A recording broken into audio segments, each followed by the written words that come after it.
India speaks daily को subscribe करें, इसके बेल आइकन को जरूर दबाएं। ज्वाइन बटन के जरिए आप इसकी सदस्यता जरूर लें और यदि इसका कंटेंट आपको गुणवत्तापूर्ण लगता है तो आप 100 रुपीज़ पर मंथ का सब्सक्रिप्शन जरूर पे करें।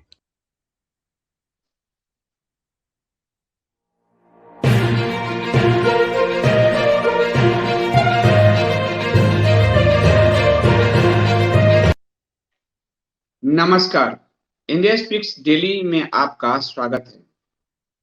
आइए जानते हैं कि दुनिया के सबसे अमीर व्यक्ति हो चुके टेस्ला के सीईओ एलन मस्क आखिर हैं कौन। एलन मस्क दुनिया के सबसे बड़े दौलतमंद बन चुके हैं और ब्लूमबर्ग बिलियनियर इंडेक्स के मुताबिक एलन मस्क की कुल संपत्ति 195 बिलियन डॉलर है, जबकि अमेजन के फाउंडर जेफ बेजोस, जो एलन मस्क से पहले नंबर 1 अमीर थे, उनकी संपत्ति 185 बिलियन डॉलर है। तो इस हिसाब से करीब 10 बिलियन डॉलर का अंतर जो है जेफ बेजोस और एलन मस्क के बीच है। एलन मस्क 50 साल के भी अभी नहीं, 49-50 के बीच है उनकी आयु, पर उनका जो नेटवर्थ है वो 6 गुना के रफ्तार से बढ़ा है और ये इतिहास का सबसे तेज नेटवर्थ है। आपको एक वीडियोज में मैंने बताया था कि हमारे जो मंत्री हैं नितिन गडकरी जी, उन्होंने कहा था कि टेस्ला की एंट्री भारत में होने वाली है 2021 में, जून 2021 में टेस्ला भारत में आ सकती है। हमारे केंद्रीय सड़क परिवहन एवं राज्य मंत्री नितिन गडकरी ये कह चुके हैं। उससे पूर्व एलन मस्क के लिए ये जो सफलता है ये बहुत उत्साही है और भारत का बाजार भी उनका स्वागत करेगी। जानना ये जरूरी है कि एलन मस्क हैं कौन और वो क्या करते हैं ऐसा। आपको बताऊं कि एलन मस्क जो हैं वो मूलतः दक्षिण अफ्रीकी हैं। उनका जन्म दक्षिण अफ्रीका में हुआ और 17 साल की उम्र में वो कनाडा आ गए। उनके मदर फादर में एक दक्षिण अफ्रीका का और एक कनाडा का है। और बाद में एलन मस्क जो है वो बहुत खोए खोए इंसान थे। कई बार उनकी मां को लगता था कि ये बहरा है, वो कुछ सुनता ही नहीं, पर वो आत्मविश्लेषी, जिसको हमारे यहाँ कहेंगे ध्यान में, या जिसको कहेंगे अंदर ही अंदर चिंतक जो है, वो बहुत चिंतक थे। और माँ ने डॉक्टर को भी दिखाया कि क्या बात है, लेकिन उन्होंने कहा कि ये तो आत्मविश्लेषक है, अपनी दुनिया में खोया रहता है, वो ड्रीमर है। आज की भाषा में युवाओं के लिए कहूं तो वो ड्रीमर है। वो ड्रीम देखता है कि कैसे वो आगे बढ़ेगा, दुनिया को आगे बढ़ाएगा। और फिर उसे जो है अपनी में कोई सुध बुध नहीं रहती थी, खोया खोया रहता था और ऐसा लगता था कि लोग उसको अकेला छोड़ दें। वो किसी से मिलना नहीं चाहता था, बहुत ही अंतर्मुखी स्वभाव का था। इसलिए स्कूल में कई जो दादा टाइप बच्चे थे उनको बुली करते थे, मारते थे। एक बार तो मरते मरते बचे, लोग उनको मारते थे, अपने में खोए रहते थे। फिर जाकर 15 साल की उम्र में उन्होंने कहा कि मैं जूडो कराटे की ट्रेनिंग लूंगा और उन्होंने ट्रेनिंग लिया। एलन अपने पिता से अटैच्ड नहीं थे, जैसे कि पश्चिम में कई बार होता है, और वो पिता से बात भी कम करते थे क्योंकि पिता को लगता था कि अब समय बर्बाद करता है, सपने देखता रहता है, ड्रीम करता रहता है। और उनके पिता थोड़े थोड़े सख्त मिजाज के थे। एक बार उनके घर में 3 चोर घुसा और उनके पिता ने ठाए ठाए ठाए करके तीनों चोर को मार दिया। तो वो बहुत बहिर्मुखी थे और एलन बहुत अंतर्मुखी थे। एलन जब 10 साल के थे तो उनकी बुद्धि इतनी तेज थी कि वो कंप्यूटर प्रोग्रामिंग सीखने लगे और उन्होंने स्पेस से जुड़ा हुआ के थीम पर एक कंप्यूटर गेम बना दिया और वो कंप्यूटर गेम का नाम था ब्लास्टर, जो आज भी आप लोग कई लोग उसमें खेलते होंगे। और उसे एक कंप्यूटर मैगजीन को $500 में बेचा। वहीं से दिखने लगा कि एलन बाजीगर होने जा रहे हैं और वो उनकी पहली कमाई थी $500 की। उसके बाद एलन जो है, एलन की सबसे बड़ी, जो मैं आप सबको बार बार कहता हूं, उनकी सारी रुचि पढ़ने में थी। जो मैं आप सबको बार बार कहता हूं, पढ़िए पढ़िए पढ़िए। एलन किताबी कीड़ा थे, वो रात दिन पढ़ते रहते थे और इंसाइक्लोपीडिया को ब्रिटानिका को तो 9 साल की उम्र में ही चाट के रख लिया था उन्होंने। और फिर वो साइंस फिक्शन में उनकी जो है रुचि बढ़ती गई। इसलिए एलन का अभी ड्रीम है कि वो मंगल ग्रह पर एक कॉलोनी बसाएं, चांद पर वो अपनी कॉलोनी बसाएं, चाहे इसके लिए पूरी संपत्ति क्यों ना नष्ट करना पड़े, लेकिन उनकी इच्छा है कि लोग प्लेन से एक समय चांद पे जा सकें और प्लेन से मंगल ग्रह पर जा सकें और वहां वो कॉलोनी बसाना चाहते हैं, ताकि मानवता का विकास अंतरिक्ष के दूसरे ग्रहों की ओर हो। और ये एलन के उस ड्रीम का हिस्सा है जो वो देखा करते थे। एलन जो है पढ़ने में उनकी तो आपको बताया है मैंने कि बहुत ज्यादा दिलचस्पी थी, लेकिन जब वो पीएचडी करने के लिए पहुंचे स्टैनफोर्ड यूनिवर्सिटी में, तो उनको लगा कि ये समय की बर्बादी है।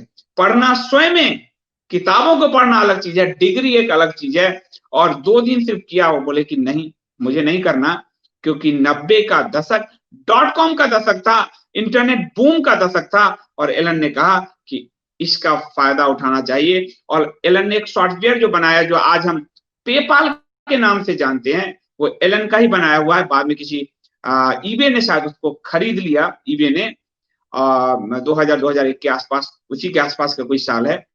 और एलन, ये जो पेपाल है वो उन्हीं के दिमाग की उपज थी। फिर एलन की जो पर्सनल लाइफ है वो उतनी अच्छी नहीं रही, क्योंकि किताबी कीड़ा थे, पढ़ने में उनकी रुचि थी। तो 2000 में उन्होंने कनाडा की लेखिका जस्टिन के साथ विवाह रचाया और पढ़ने के कारण रुचि जगी, लेकिन ये विवाह सिर्फ 8 साल तक चला और फिर तलाक हो गया। फिर उन्होंने एक ब्रिटिश एक्ट्रेस तालुला रायली के साथ 2010 में शादी रचाई, वो भी 2-3 साल में समाप्त हो गया। फिर 2013 में भी उन्होंने एक शादी रचाई, 3 साल वो रहे, फिर उसके बाद उनका ब्रेकअप हो गया। तो विवाहिक जीवन उनका, क्योंकि जो खोया रहते हैं अपने में ज्यादा, वो फिर बड़ा मुश्किल होता है उनके विवाहिक जीवन को एडजस्ट करना। और एलन की पहली पत्नी से 6 बच्चे हैं, जिसमें एक की मौत हो चुकी है, 5 बच्चे हैं। और अभी जो गर्लफ्रेंड है उनके साथ भी उनका एक बच्चा है। वो इंटरनेट पर बड़ा मशहूर हुए, उन्होंने अपने बच्चे का नाम XAEA और जो रोमन 12 होता है वो रखा और बहुत उपहास के पात्र बने, क्योंकि वो उसी दुनिया में, साइंस की दुनिया में सोचते हैं एलन। और एलन हर सेकेंड 47-48 लाख रुपए कमाते हैं, हर सेकेंड जो है। और वो हमेशा ही उनका जब उनसे पूछा गया, ट्विटर का जो ये विवाद फेसबुक का जो विवाद चल रहा है, क्योंकि फेसबुक अब नई पॉलिसी ला रही है और आपकी पूरी निजता को वो रौंद देगी। मार्क जकरबर्ग दूसरे का डाटा चुराकर बहुत बड़े बनना चाहते हैं, बन चुके हैं। तो फेसबुक और इंस्टाग्राम आपके व्हाट्सएप के डाटा को चुराकर जो तमाशा करेगी, उसके लिए जो है आपको एलन मस्क से ये पूछा गया, एलन से, कि आप बताइए कि व्हाट्सएप का क्या जवाब है। तो उन्होंने कहा कि व्हाट्सएप जो है, इससे अच्छा है कि सिग्नल ऐप यूज करें। और एकाएक सिग्नल ऐप के डाउनलोड करने वालों की इतनी तादाद आ गई कि वो जो है क्रैश कर गया, उनकी इतनी और 50 साल के युवा हैं, युवाओं में क्रेज है उनका। तो एलन मस्क जो है ने सिग्नल यूज करने की सलाह दी और फिर जो है वो क्रैश कर गया। उन्होंने साफ कहा कि प्राइवेसी पॉलिसी के साथ व्हाट्सएप जो है खेलता है। और कई बार वो मार्क जकरबर्ग की आलोचना कर चुके हैं कि वो मार्क जकरबर्ग की जो पॉलिसी है वो कहीं प्राइवेसी को खंडित करती है, लोगों की प्राइवेसी को खंडित करती है।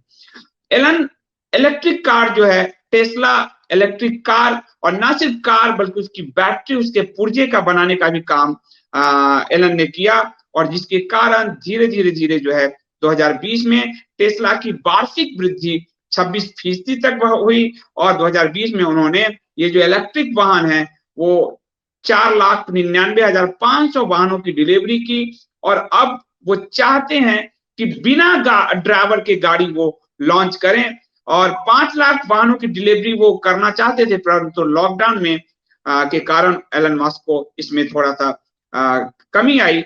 और एलन ने लॉकडाउन का विरोध किया, उन्होंने कहा ये कोरोना जैसा कुछ नहीं है, ये आपकी गति को रोकता है, क्योंकि एलन बहुत तेजी से आगे बढ़ने वालों में है और उनका नेटवर्क जो आप लोगों ने देखा है वो तेजी से बढ़ने वाले नेटवर्क, दुनिया में सबसे तेज बढ़ने वाला नेटवर्क ही है। तो एलन इस तरह से दुनिया के अपने ड्रीम के वजह से, अपने लगातार पढ़ते रहने की वजह से, और 2008 में जब आर्थिक मंदी आई तो एलन की कंपनी भी उसकी चपेट में आई और एलन के पास कुछ नहीं था। हम लोग कभी कई बार सोचते हैं कि उसके पास पैसा हुआ इसलिए ऐसी सी बातें करता है। एलन का बचपन बहुत गरीबी में बीता, माँ अलग पिता अलग, बहुत बेहद गरीबी में बीता उनका उनका जीवन, और इस तरह से वो धीरे धीरे कंप्यूटर प्रोग्रामिंग से अपने आप को उन्होंने खड़ा किया। 2008 में जब मंदी का दौर था तो एलन सब कुछ गंवा चुके थे, उनकी कंपनी सब कुछ गंवा चुकी थी, और एलन ने कहा कि मुझे स्वयं के खर्चे के लिए भी अपने दोस्तों से उधार लेना पड़ता था। और उस एलन ने आज 2020 में, 2021 में वो दुनिया का सबसे अमीर व्यक्ति बन बैठा, और कोई संपत्ति, वंशवादी संपत्ति नहीं, अपने रिसर्च से, अपने शोध से और अपने पढ़ने से। इसलिए बार-बार कहता हूँ, पढ़िए, क्योंकि यही आपके जीवन को बदल देगा। बहुत-बहुत धन्यवाद।